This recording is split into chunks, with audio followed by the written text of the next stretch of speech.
আসসালামু আলাইকুম, সবাই কেমন আছেন? চলে আসলাম আপনাদের সাথে আজকে ছোট্ট একটা ভিডিও নিয়ে। আজকের ভিডিওটা একটু স্পেশাল, যেহেতু ঈদুল আজহা চলে আসছে আর একদিন মাত্র বাকি আছে। তো সবাইকে ঈদুল আজহার শুভেচ্ছা এবং সবাইকে অনেক অনেক ভালোবাসা। ঈদ মোবারক সবাইকে। কেমন আছেন সবাই? আলহামদুলিল্লাহ, আমি একটু ভালো আছি। গতকাল তো অসুস্থ হয়ে গিয়েছিলাম। তো যাই হোক, সেখান থেকে মানে রাতে আমি আর নিচে নামতে পারিনি, যেহেতু গতকাল রাতে নিয়ে আসছে কোরবানি দেওয়ার জন্য। তো আমি নিচে নামতে পারিনি। ওরা তো মানে পিচ্চি দুটা তো বারবার আমাকে বলছিল যে ঝুনু চলো নিচে চলো, তুমি ভিডিও করবে না। তো আমি নামতে পারিনি, এর জন্য ভিডিওটা করতে পারিনি।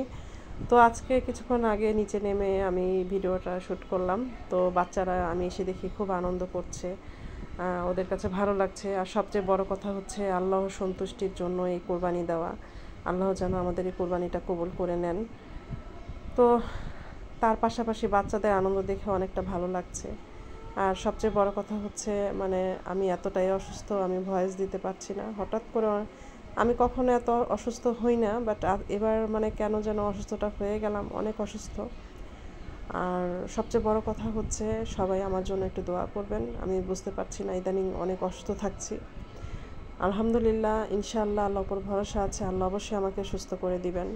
আর আপনারা দেখতে পাচ্ছেন খের খাওয়াচ্ছে আয়াজ আলফাজ।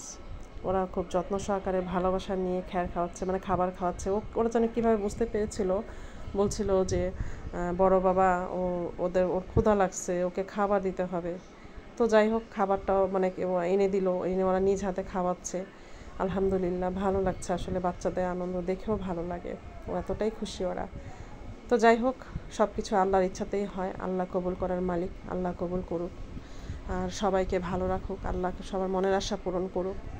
আর সবাইকে উদ্দেশ্যে বলছি যে আপনারা সবাই আমার হাজব্যান্ডের জন্য দোয়া করবেন। সে আগামীকাল ট্রিটমেন্টের জন্য যাচ্ছে। তো তো যাই হোক, মানে সুন্দরভাবে যেন সব কিছু হয়ে যায়, কমপ্লিট হয়ে যায়, এটাই এটাই আল্লাহর কাছে চাইছি। তো ওদেরকে আসলে এই আলায়াজ আলফাজকে আসলে এত ডেকে উপরে নিয়ে যাওয়া যাচ্ছে না, কারণ ওরা সে গরুর কাছ থেকে সরছেই না। আর এখানে আমার হাজব্যান্ড, আমার দেবরের 2 ছেলে, ওরা তো মানে বাচ্চা হয়ে গেছে 3জন, মানে খুব মজা করছে। আমি নিচে এসে দেখলাম। তো যাই হোক, আমি ওদেরকে বললাম যে সাবধানে যেও, আবার কিন্তু প্রবলেম হয়ে যাবে। বলছে না, আমার সাথে ফ্রেন্ডশিপ হয়ে গেছে, মানে কোরবানির গরুর কথা বলছিল আর কি, মানে ওর সাথে নাকি ওদের ফ্রেন্ডশিপ হয়ে গেছে, তো এইগুলো আর কি বলছিল। তো যাই হোক, মানে আপনাদের সবাইকে বলছি, যদি আমার ভিডিওটা ভালো লাগে তাহলে অবশ্যই লাইক করবেন, কমেন্ট করবেন, সাবস্ক্রাইব করবেন, পাশে থাকা বেল আইকনটা ক্লিক করে দিবেন, ফলো দিবেন এবং বেশি বেশি করে আমার ভিডিও দেখবেন। তো সবার কাছে এটাই চাচ্ছি। আর সবাইকে অবশ্যই ঈদ মোবারক। সবাই ভালো থাকবেন, সুস্থ থাকবেন। ঈদের শুভেচ্ছা সবার জন্য। আর আজকে এই পর্যন্তই। আল্লাহ হাফেজ।